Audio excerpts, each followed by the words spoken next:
बहुत दिन पर आज चिकेन बिरयानी खाया को मन है।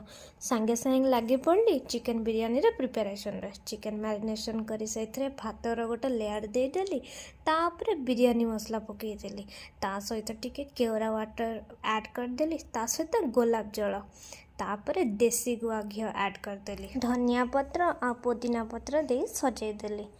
ता सहित कलर तो टिके दबाको पड़ो सुंदर देखावाई कलर पकईदेली। फ्राइड करके रखिथिबा ओनियन तापर देकी सजईदेली, तापर ताकू कवर देकरी 45 रु 1 आवर पर्यंत मु ताकू दम लगेदेली। दम लगेला पर तो मजा बिल्कुल बैठेलानी। संगे संगे ताको आनी करी मु